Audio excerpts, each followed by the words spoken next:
If you have questions, please make sure that you're asking, okay? Keep asking your questions if you have any.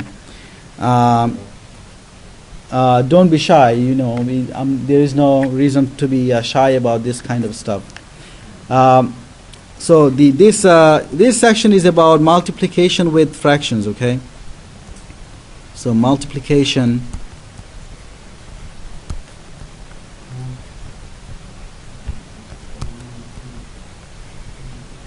with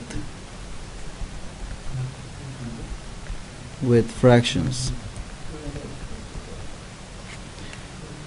That is, how do we multiply fractions? So here's I have a divided by b and one fraction. I have another fraction c divided by d. How do I multiply them? Anyone knows? Multiplying, just multiplying.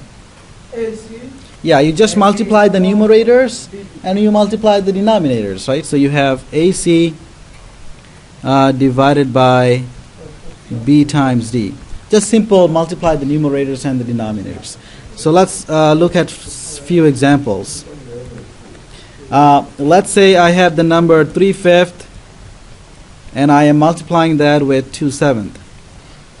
So what fraction do I get? 6/35. Good. How about if I have 3 divided by 8 times 5? What is that? 15. Yeah, remember, if I just write the number 5, you can assume that the denominator is 1. So this is, oh. Slide it there on the bottom. The last slide. The last slide.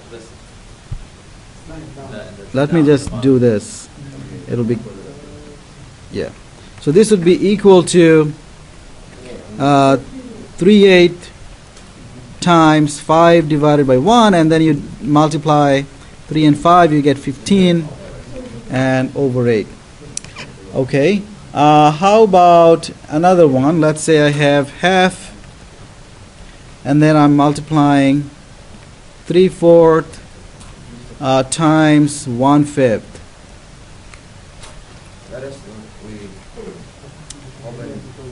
Yeah, all you do, you still do the same thing. You multiply the denominators, you multiply the numerators. Okay, so this is, you can do all of them all together. Okay, you can do all the multiplication at the same time, but I'm going to do it one by one. Okay, this is 3/20, and then that'll be 3/40, right? Okay.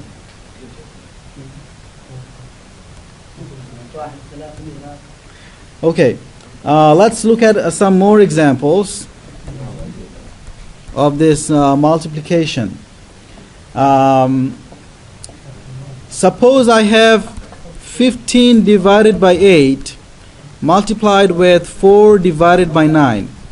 Suppose the question is the following.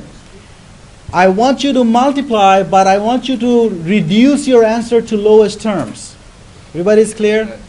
I want you to multiply these two fractions, but at the end, I want your answer to be in lowest terms. Now, there'll be two ways of doing this, okay? The first way is a little bit dumber way of doing this, which is the following. I can just multiply first. So what is 4 times 15? And what is 8 times 9? Okay, now I put it in lowest terms. Okay, what do I do? Well, 60 could be, I mean, if I want to do it step by step, 60 is divisible by 2, right? So I get 30. Divide 72 by 2, what do you get? 36. 36, yep. And then again, divide by 2, you get 15. Divide by 2, you get 18, right? Okay. And then you divide by 3, you get 5. Divide by 3, you get 6. So at the end, I get 5, 6, right? Now, note that this would have been much, much easier. So the second way is what I prefer, is 15/8 times 4 divided by 9. What should I do? What would be easy to do? Well, write each number as product of primes first, okay? So this would be, I'm going to write 15 as 3 times 5. I'm going to write 8 as 2 cubed, okay? Or maybe it'll be better if I just do this. Hold on a second. So let's write 8 as 2 times 2 times 2, and I can write 4 as 2 times 2. I can write 9 as 3 times 3, right? Okay, 2 cancels out. 3 and 3 here cancels out, okay? So what do I have left? I have 5 on top, 6 on the bottom, right? Everybody's okay? No. Questions, yeah. Say it again. How to get 6? There is a 2 left on the first fraction, and there is a 3 left on the second fraction. So you're multiplying those two. I didn't see this. Yeah. Say it again.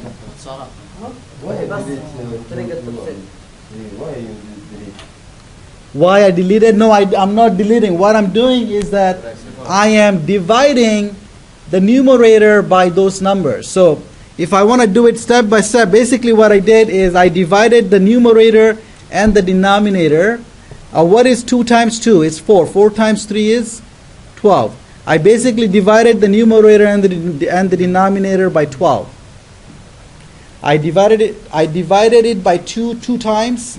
I divided the numerator and the denominator by 3 one time. So that's where these deletions are coming. Is that making sense? So the first time when I canceled out, you see, the first time when I canceled out 2 and 2 here, right?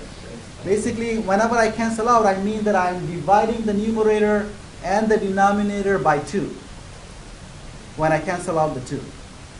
So these 2 are canceling out. And then these 2 and these 2 are canceling out again. I am dividing the numerator and the denominator by 2 again. The next thing I canceled was 3. Canceling 3 means I am dividing the numerator by 3. I am dividing the denominator by 3. Canceling means that I am dividing. Okay? Is that making sense? Also, I didn't understand this 5, 6. Right here? Yeah, this last two. Oh, you are when I was going from here to here, I divided the numerator and the denominator by 3. So if I divide 15 by 3, I get 5. If I divide 18 by 3, I get. Remember, in section 2.1, I told you that if I have a fraction, I can divide the numerator and the denominator by the same number and still get the same fraction. Right? Okay, any questions on this anymore? Okay, let's look at a few more examples. On Friday, we looked at the order of operations, right? We do the parentheses first, then we do the exponents, then we do multiplication, division, then we do addition and subtraction, right? So same thing we could do with fractions. So here's say an example. Let's say I have 5/6 squared multiplied with half. Okay. Well, the first operation that I should complete is the square. So what is 5/6 squared mean? What is the meaning of that? 25. It means that I squared the numerator and I squared the denominator also. So here's the meaning of 5/6. 5/6 squared, it means that I multiply 5/6 with 5/6. In other words, that's the same as 5 squared over 6 squared, right? So 5/6 squared is the same as squaring the numerator, squaring the denominator. So if I square the numerator, what do I get? 25, 36, and then I have multiplied with half, and that's the easy part. And what is that? 72. Okay, so we get 25 over 72. Okay. The next topic in section 2.3 is the area of a triangle. How many of you know the formula for the area of a triangle? Suppose I have a triangle. Okay, and I'm going to call this side to be the base. Okay, so I'm going to say this side has length b, and this side has an opposite vertex. What do I mean by a vertex? One of the three corners. One of the three corners, these are called vertices or vertex. Okay, this is a vertex.